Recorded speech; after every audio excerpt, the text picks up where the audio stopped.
അസ്സലാമു അലൈക്കും വറഹ്മത്തുള്ളാ.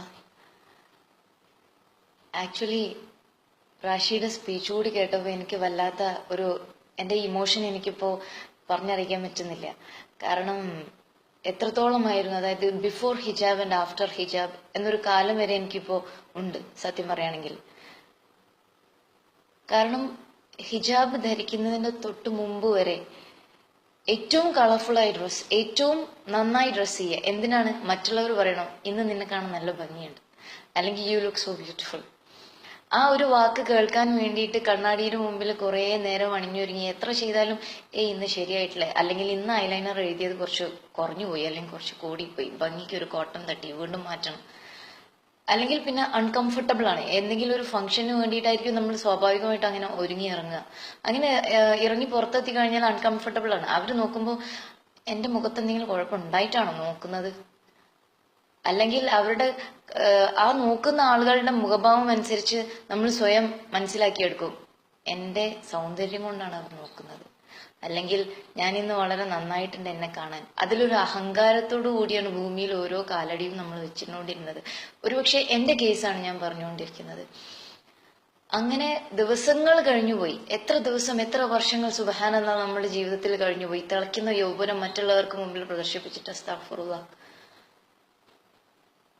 പിന്നീടാണ് ഹിജാബിലേക്ക് വരുന്നത്. ഹിജാബ് എന്താണ് എന്ന് ആദ്യം ചിന്തിച്ചപ്പോൾ എനിക്കും തോന്നി, നേരത്തെ നമ്മളെ സിസ്റ്റർ പറയുണ്ടായി, ഹിജാബ് ആദ്യം മനസ്സ് നന്നായിട്ട് ഹിജാബ് ധരിക്കാമെന്ന്. അതേപോലെ തന്നെയായിരുന്നു ഞാനും ചിന്തിച്ചത്.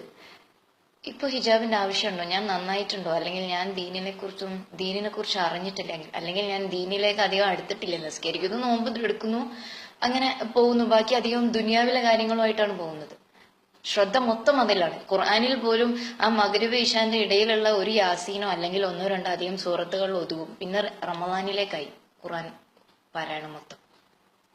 അങ്ങനെ ആണ് ഹിജാബിനെ കുറിച്ച് വീണ്ടും വീണ്ടും എൻ്റെ ഒരു സുഹൃത്താണ് എന്നെ ഹിജാബിലേക്ക് നയിച്ചത്. ഞാൻ ആ ആൾക്ക് വേണ്ടി വളരെയധികം എല്ലാ 5 വക്തിലും ഞാൻ ദുആ ചെയ്യുന്നുണ്ട്. കാരണം ഞാൻ ഹിജാബ് ഇടുന്ന ഓരോ ദിവസവും അതിന്റെ നന്മ ആ പറഞ്ഞു തന്ന ആൾക്ക് കിട്ടണേ എന്ന്. ആമീൻ. അങ്ങനെ പറഞ്ഞപ്പോൾ ഞാൻ ചോദിച്ചു, എന്തിനാണ് ഞാനിപ്പോൾ ഹിജാബ് ഇടുന്നത്? എനിക്കതിന്റെ ആവശ്യമുണ്ടോ? ഞാൻ അവിടത്തൊക്കെ മറിച്ചിട്ടാണ് നടക്കുന്നത്. വളരെ നന്നായി ചുരിദാർ, മുടിയൊന്നും കാണാത്ത വിധത്തിലൊക്കെ അല്ലേ ഞാൻ നടക്കുന്നത്.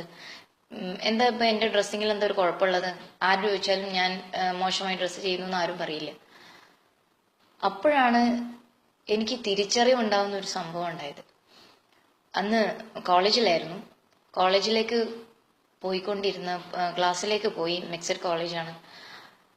അവിടെ പോയപ്പം അന്ന് കണ്ട എല്ലാവരും എന്നോട് പറഞ്ഞു നല്ല ഭംഗിയുണ്ടെന്ന് കാണാൻ. കാരണം അന്ന് ഞാൻ എൻ്റെ പുതിയ ചുരിദാറായിരുന്നു ഇട്ടിട്ടുണ്ടായിരുന്നത്. നല്ല കളർഫുൾ ആയിരുന്നു, നല്ല അട്രാക്റ്റീവ് കളറായിരുന്നു. അതുകൊണ്ട് തന്നെ കാണാൻ നല്ല സുന്ദരിയായിരുന്നു എന്ന് ബോയ്സ് വരെ കമന്റ് പറഞ്ഞു. അപ്പൊ അതിലൊക്കെ എനിക്ക് ഭയങ്കര സന്തോഷം. ഞാൻ പുറമെ അത് വലിയ പ്രകടിപ്പിക്കാതെ ജാട കാണിച്ച് നിന്നെങ്കിൽ കൂടിയും ഉള്ളിൽ ശരിയാണ്, ഇന്ന് എനിക്ക് കുറച്ചുകൂടി സൗന്ദര്യം ഉണ്ടെന്ന് തോന്നുന്നു. ഫോണിലെ ക്യാമറയിൽ വരെ എടുത്തു നോക്കി, ശരിയാണല്ലോ എന്ന് അറിയാൻ വേണ്ടിയിട്ട്. പിറ്റേന്ന് എനിക്ക് രാവിലെ ഒട്ടും സമയം കിട്ടിയില്ല. ഡ്രസ്സ് ചെയ്ത് കോളേജിലേക്ക് പോകാൻ ഒട്ടും സമയം കിട്ടിയില്ല. ഒരുങ്ങാനുള്ള ഒരു സമയം ആക്ച്വലി കിട്ടിയില്ല. അന്നേരം ഞാൻ എന്ത് ചെയ്തു, വേഗം എൻ്റെ കയ്യിലുണ്ടായിരുന്ന ഒരു പർദ്ദ എടുത്താണ് ഞാൻ ചെയ്തത്. ആ പർദ്ദ സ്വന്തം ഇഷ്ടപ്രകാരമല്ല ഞാൻ പർദ്ദ ഇട്ടത്. കാരണം എനിക്കന്ന് സമയമില്ല. അതുകൊണ്ട് എനിക്ക് പർദ്ദ ഇട്ടേ മതിയാവും. കാരണം പെട്ടെന്ന് കോളേജിന്റെ ടൈം, ക്ലാസ് സ്റ്റാർട്ട് ചെയ്യുന്ന ടൈമിന് മുമ്പ് എനിക്ക് കോളേജിൽ എത്തണം. അങ്ങനെ കോളേജിൽ എത്തിയ ഉടനെ എന്നെ കണ്ട ഓരോരുത്തരും പറഞ്ഞു, ഇതെന്താ ഇന്ന് പർദ്ദയിൽ ഒരു രസമില്ല കാണാൻ, അല്ലെങ്കിൽ വയസ്സത്തി ആയിരിക്കുന്നു, അല്ലെങ്കിൽ കുറച്ച് പ്രായം കൂടി. അങ്ങനെ ഒരുപാട് കമന്റ്സ് ആണ് ഞാൻ കേട്ടത്. വീട്ടിലെത്തിയപ്പോ ഞാൻ ആദ്യം എനിക്ക് ഭയങ്കര വിഷമായി. അപ്പൊ ഞാൻ വിചാരിച്ചു, ഷോ ഒന്ന് പർദ്ദ ഇടണ്ടില്ലായിരുന്നു, ചുരിദാറിന് മതിയായിരുന്നു, കുറച്ച് ലേറ്റ് ആയാലും സാരില്ലായിരുന്നു, ഇങ്ങനെ കേൾക്കേണ്ടി വരില്ലായിരുന്നു എന്നായിരുന്നു ഞാൻ ചിന്തിച്ചത്. അപ്പോഴാണ് എൻ്റെ ഫ്രണ്ട്, ആ കോളേജിൽ എൻ്റെ കൂടെ ഉണ്ടായിരുന്ന ഫ്രണ്ട് ഇതെല്ലാം കേൾക്കുന്നുണ്ടായിരുന്നു. ഫ്രണ്ട് എനിക്ക് ഫോൺ ചെയ്തിട്ട് ചോദിച്ചു, ഇന്ന് ഇങ്ങനെയൊക്കെ സംഭവിച്ചില്ലേ? ഞാൻ പറഞ്ഞു, അതെ ശരിയാണ്, ഒന്ന് റീതിങ്ക് ചെയ്യൂ. അതായത് പർദ്ദ ധരിച്ചിട്ട് അട്രാക്റ്റീവ് അല്ല എന്നുണ്ടെങ്കിൽ പടച്ചവനിലേക്കാണ് അടുക്കുന്നത്. ചുരിദാർ ഇട്ട് വളരെ അട്രാക്റ്റീവ് ആണെങ്കിൽ ദുനിയാവിലേക്കാണ് അടുക്കുന്നത്. ദുനിയാവാണോ ആഖിറമാണോ നമുക്ക് വേണ്ടത്? ഒന്ന് ചിന്തിച്ചു നോക്കുന്നു. പിന്നീട് എനിക്ക് അതിനെക്കുറിച്ച് എന്നായി ചിന്ത. ശരിയാണ്, ഞാൻ മറ്റുള്ളവരെ ആകർഷിക്കാൻ വേണ്ടി മാത്രമാണ് ഡ്രസ്സ് ചെയ്യുന്നത്. അവർ ഡിസ്കറേജ് ചെയ്യുന്ന കമന്റ്സ് പറയുമ്പോഴാണ് ഞാൻ അൺകംഫർട്ടബിൾ ആവുന്നത്. അവർക്ക് വേണ്ടിയാണോ ഞാൻ ജീവിക്കുന്നത്? എൻ്റെ ശരീരം മറ്റുള്ളവർക്ക് കാണാൻ വേണ്ടിയാണോ ഞാൻ ചെയ്യേണ്ടത് അല്ലെങ്കിൽ ഡ്രസ് ചെയ്യേണ്ടത്? ഞാൻ എത്ര ഔറത്ത് മറച്ചു എന്ന് ഞാൻ സ്വയം അവകാശപ്പെട്ടാൽ കൂടിയും എൻ്റെ ഭംഗി മറ്റുള്ളവർക്ക് പുറത്ത് കാണുന്നുണ്ടെങ്കിൽ അത് ഔറത്ത് മറക്കായ്മ തന്നെയാണ് എന്നായിരുന്നു എനിക്ക് അന്നേരം ആ ഒരു തിരിച്ചറിവായിരുന്നു ഉണ്ടായത്. പിറ്റേന്ന് തന്നെ ഞാൻ പർദ്ദയാക്കി. പിന്നീടുള്ള ദിവസങ്ങളിലൊക്കെയും ഞാൻ പർദ്ദ ധരിച്ചാണ് കോളേജിലേക്ക് പോയത്. അങ്ങനെ പർദ്ദ ധരിച്ചു പോയ ദിവസങ്ങളിലൊക്കെയും വളരെ എന്താ പറയേണ്ട, വളരെ അധികം അടുത്ത് ഇന്റിമേറ്റ് ആയി സംസാരിക്കാൻ വരുന്ന അല്ലെങ്കിൽ സംസാരിക്കാൻ ശ്രമിക്കുന്ന ബോയ്സ് പോലും ഒരു ഡിസ്റ്റൻസ് കീപ്പ് ചെയ്യാൻ തുടങ്ങി. അവർക്ക് ഒരു താല്പര്യക്കുറവ് അല്ലെങ്കിൽ അവരെന്നെ റെസ്പെക്ട് ചെയ്യുക, രണ്ടിലൊന്നായിരിക്കും, എനിക്കറിയില്ല. ആ ഒരു ഡിസ്കറേജ് ഫീൽ ചെയ്യുകയും എന്റെ ഫ്രണ്ട്സ് തന്നെ പറയുകയുണ്ടായി, നീ കുറച്ച് പ്രായം തോന്നുന്നു ഞങ്ങളുടെ കൂടെ നടക്കുമ്പോൾ, കാരണം പർദ്ദ ഇട്ടതുകൊണ്ടായിരിക്കും അതൊരു പക്ഷേ. അന്നേരം ആ വാക്കുകളിൽ എനിക്ക് സന്തോഷമാണ് തോന്നിയത്. പിന്നെ റോഡിൽ കൂടെ സാധാരണ ഞാൻ നടന്നു വരുമ്പോൾ ഏതൊരു കണ്ണുകളും എന്നെ വാച്ച് ചെയ്യുന്നത് ഞാൻ കാണാറുണ്ട്. പക്ഷെ അത് എങ്ങനെയായിരുന്നു, എന്റെ ആ ഒരു ഫിഗർ അല്ലെങ്കിൽ ആ ഭംഗി നോക്കിക്കൊണ്ട് നടക്കുന്ന പുരുഷന്മാരായിരുന്നു ഞാൻ കണ്ടിരുന്നതൊക്കെയും, അല്ലെങ്കിൽ ആൺകുട്ടികളെ ആയിരുന്നു കണ്ടിരുന്നതൊക്കെയും. പക്ഷെ പർദ്ദ ധരിച്ചതിന് ശേഷം ഒരാളും എന്നെ അങ്ങനെ ഒരു കണ്ണോടെ നോക്കുന്നത് ഞാൻ കണ്ടതേയില്ല. പലരും രണ്ടടി വിട്ട് മാറി സ്ഥലം തന്നുകൊണ്ടാണ് നടക്കുന്നത്. പോകുന്ന വഴിയിലൊക്കെയും ഞാൻ അത് ഫീൽ ചെയ്തു. പിന്നീട് ഒരു സ്ത്രീ, അതിൽ നടന്നു പോകുന്ന കുറച്ച് പ്രായമായ ഒരു സ്ത്രീ ഒരു ദിവസം വൈകിട്ട് എൻ്റെ അടുത്ത് വന്ന് സെല്ലാം പറഞ്ഞു, ദുആ ചെയ്യണം എന്ന് പറഞ്ഞു. എനിക്ക് അന്നേരം ശരിക്കും എനിക്ക് കണ്ണിൽ നിന്ന് വെള്ളം വന്നു. എന്തുകൊണ്ട്? ഞാൻ ഇന്നേ വരെ അങ്ങനെ ഒരു വോം ഫീൽ ചെയ്തിട്ടില്ല. ഇന്നേ വരെ ആരും എന്നോട് നടന്നു പോകുന്ന വഴി ഒരു പരിചയമില്ലാത്ത ഒരു സ്ട്രേഞ്ചർ ഇന്നേ വരെ എന്നോട് സലാം പറഞ്ഞിട്ടില്ല അല്ലെങ്കിൽ ദുആ ചെയ്യാൻ പറഞ്ഞിട്ടില്ല. എന്റെ വസ്ത്രമായിരുന്നു അല്ലെങ്കിൽ ഞാൻ ധരിച്ച ഹിജാബാണ് അവരെ അതിലേക്ക് എത്തിച്ചത്. അത് എനിക്ക് കിട്ടിയ റെസ്പെക്ട് തന്നെയായിരുന്നു. പടച്ചോൻ എനിക്ക് തന്ന റെസ്പെക്റ്റ് ആണ് അതെന്ന് ഞാൻ ഇപ്പോഴും വിശ്വസിക്കുന്നു. ഇപ്പൊ ഈ നിമിഷം വരെ, ആ ഹിജാബിലേക്ക് ഞാൻ വന്നതിന് ശേഷം ഈ നിമിഷം വരെ ഒരു വൃത്തികെട്ട കമന്റ്സ് ഞാൻ കേട്ടിട്ടില്ല. അതിനു മുമ്പ് ഒരുപാട് കേൾക്കേണ്ടി വന്നിട്ടുണ്ട്, ഒരുപാട് നോട്ടങ്ങൾ സഹിക്കേണ്ടി വന്നിട്ടുണ്ട്. അതൊന്നും എനിക്ക് ഇപ്പൊ കേൾക്കേണ്ടി വരുന്നില്ല. എല്ലാവരും ഒരു റെസ്പെക്റ്റോടു കൂടി മാത്രം നോക്കുന്നു, അല്ലെങ്കിൽ സലാം പറയുന്നവരെ മാത്രം ഞാൻ കാണുന്നുള്ളൂ റോഡിൽ. ഞാൻ പൂർണ്ണ രീതിയിൽ സംരക്ഷിക്കപ്പെട്ടു എന്ന് എനിക്കിപ്പോ ഉറപ്പുണ്ട്. പിന്നെ മറ്റുള്ളവരുടെ കാര്യം പറയുകയാണെങ്കിൽ ഹിജാബിലേക്ക് വരുന്നതിനെ എതിർത്തത് വളരെ വിഷമമുള്ള കാര്യം മുസ്ലിംസ് ആയ നമ്മുടെ മുസ്ലിം കമ്മ്യൂണിറ്റിയാണ് അധികവും. നേരെ മറിച്ച് നോൺ മുസ്ലിം ഫ്രണ്ട്സ് അവര് റെസ്പെക്ട് ചെയ്തു, അല്ലെങ്കിൽ അവര് പറഞ്ഞു ഒരു പക്ഷെ ഇതായിരിക്കും ശരി, അല്ലെങ്കിൽ നോൺ മുസ്ലിം ആയ ബോയ്സ് പോലും റെസ്പെക്ട് ചെയ്തു.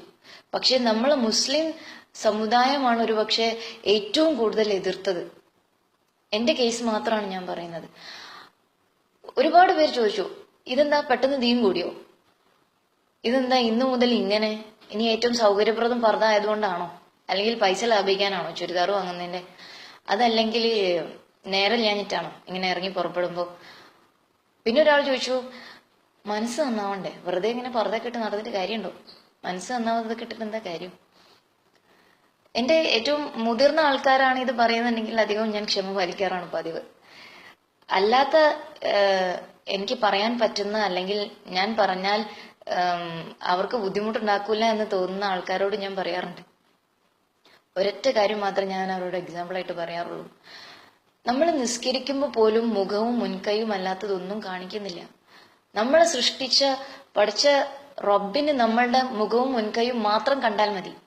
പിന്നെ നമ്മൾ എന്താണ് അവന്റെ സൃഷ്ടികൾക്ക് വേണ്ടി എല്ലാം കാണിച്ചു കൊടുക്കുന്നത്? കാലുകൾ പോലും മറയ്ക്കണം എന്നാണ് ദീൻ പറയുന്നത്. അത്ര പോലും ഭംഗിയില്ലാത്ത, അല്ലെങ്കിൽ മുഖത്തേക്കാൾ ഭംഗി കുറഞ്ഞ കാല് മറയ്ക്കണം എന്ന് പറയുകയാണെങ്കിൽ തീർച്ചയായും ഏതൊരു മനുഷ്യനും അട്രാക്ട് ചെയ്യപ്പെടുന്ന നമ്മളുടെ മുഖം മറയ്ക്കൽ നിർബന്ധമല്ലേ? ഈ ഒരൊറ്റ കാര്യം മാത്രമേ ഞാൻ എന്നെ എതിർക്കുന്നവരോട് പറയാറുള്ളൂ. കൂടുതൽ ഹദീസ് അതിനെക്കുറിച്ച് ഞാൻ പഠിച്ചുകൊണ്ടിരിക്കുന്നു. കാരണം ഏതൊരു മനുഷ്യനും ചോദിച്ചാൽ എനിക്ക് മറുപടി പറയണം, ഞാൻ എന്തുകൊണ്ട് ഇങ്ങനെ, അല്ലെങ്കിൽ അവരെ കൂടി എനിക്ക് ഹിജാബിലേക്ക് ക്ഷണിക്കണമെന്നുണ്ട്. അതുകൊണ്ട് തന്നെ കൂടുതൽ ഹദീസ് പഠിച്ചുകൊണ്ടിരിക്കുന്നു. എല്ലാ സഹോദരിമാരും ഹിജാബിന്റെ വഴിയിലേക്ക് തിരിയണേ എന്ന് ഞാൻ ആഗ്രഹിക്കുകയും ചെയ്യുന്നു.